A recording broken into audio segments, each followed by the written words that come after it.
Անհայտ հերոսը Բուլղարական ժողովրդական հեքիաթ Ժամանակին մի թագավոր կար։ Նրա կինը մահացավ և նա երկրորդ անգամ ամուսնացավ։ Թագավորն առաջին կնոջից մի տղա ուներ։ Նոր թագուհին աչքով աչք չուներ խորթ որդու վրա։ Ամբողջ ժամանակ մտածում էր ինչ անի, որ վերացնի նրան։ Թագավորի տղան մի սպիտակ ձի ուներ, որի ճակատին մի մեծ աստղ էր շողշողում։ Ամեն երեկո գնում էր ձիուկի մոտ։ Մի անգամ ձին տղային ասում է. «Երեկոյան խորթ մորդ եփած ճաշերից չուտես հանկարծ թույն կամեջը»։ Ընթրիքին տղան ասում է, որ սիրտը հաց ու աղ է ուզում։ Ծառաները բերում են,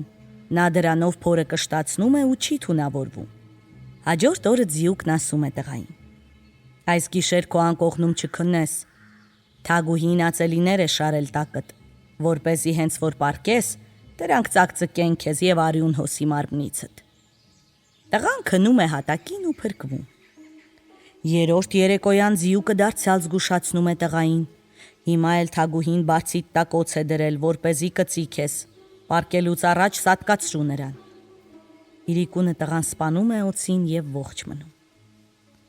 Թագուհին հետևում է նրան։ Նա տեսնում է, որ խորթ տղան ամեն երեկո մտնում է գոմ։ Գլխի է ընկնում, որ ձիուկն է նրան զգուշացրել իր ճաշերից չուտի, իր պատրաստած անկողնում չքնի և բարձի տակի օձին սպանի։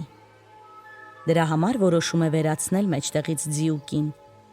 Հիվանդ է ձևանում, պառկում,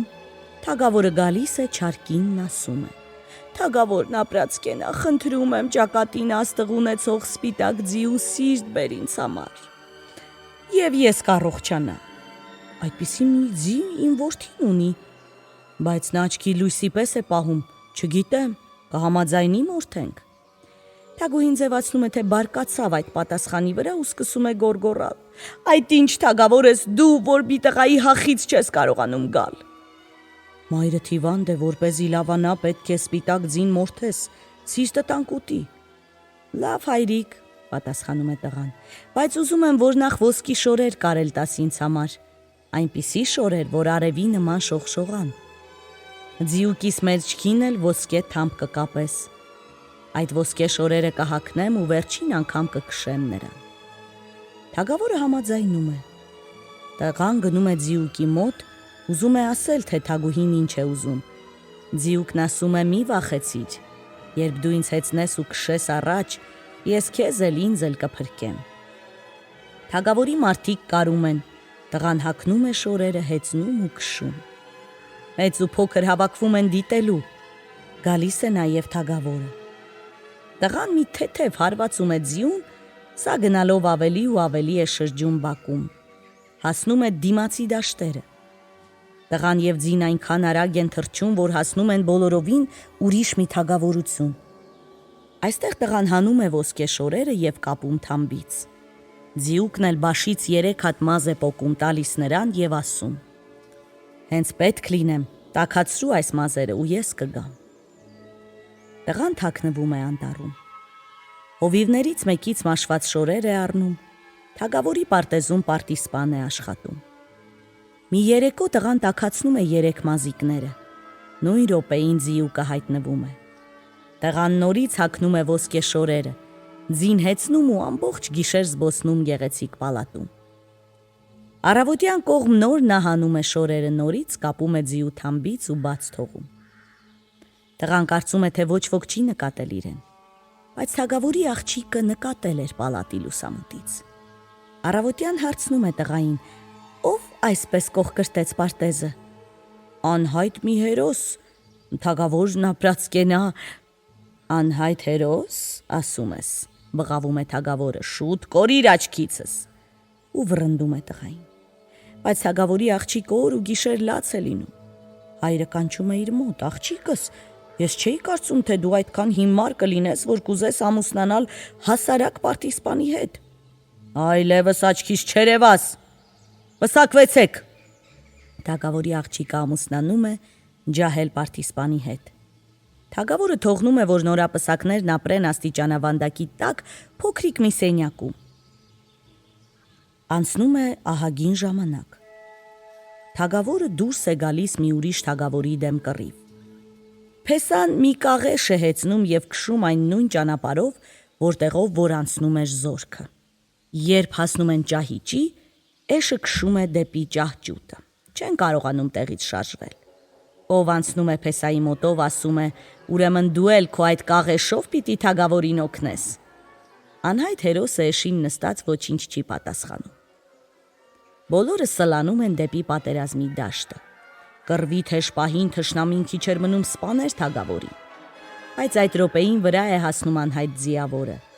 Նա օդում թափ է տալիս իր ոսկե թուրը։ Թշնամին վախեցած փախչում է ու թագավորի կյանքը փրկվում է։ Կռվելիս ջահել տղան վիրավորվել էր աջ ձեռքի ճկույտ մատից։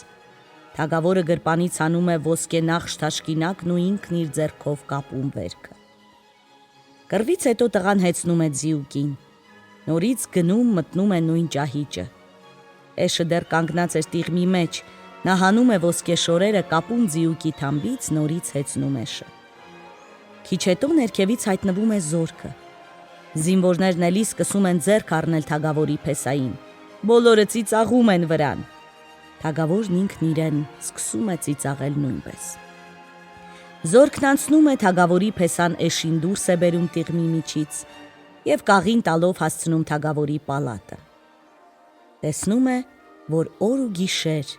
3 օր ու գիշեր չեն զարթնեցրել իրեն, մորը։ Իսկ այդ ժամանակ թագավորը ստուգում էր իր զինվորներին։ Ուզում էր տեսնել ովքեր են կենդանի մնացել, ովքեր սպանվել։ Հանկարծ նա հիշում է Փեսայի մասին։ Մարդ է ուղարկում ետևից, որպեսզի նա գա ու մի քիչ ծիծաղեն վրան։ Բայց ով որ գնում էր, վերադառնում, հայտնում էր, որ թագավորի աղջիկն ասում է, թե ամուսինը պատվիրել է 3 օր, 3 գիշեր չզարթնեցնել իրեն։ Բարկանում է թագավորը։ Նա ինքն է վեր կենում գնում, տեղ հասնելով ինչ տեսնի։ Թաշկինակը կապված էր Փեսայի ձեռքը։ Զարթնեցնում է նրան և ասում. «Փեսա, ասա տեսնեմ որտեղից վերցրիր այս թաշկինակը»։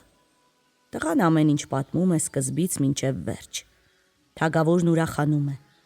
Նա ջահել ամուսիններին տանում է պալատ և Փեսային կարգում իր տիրության թագավոր։ Երբ թագավոր է դառնում, տղան տաքացնում է 3 մազիկները։ Ձիուկը ինչպես ամեն անգամ գալիս է։ Տղան վերցնում է նրա վրայից իր ոսկի շորերը և արևի պես փայլատակում։ Ձիուկի համար էլ մեծ, ընդարձակ մի գոմ է սարքում, մաքուր ոսկուց։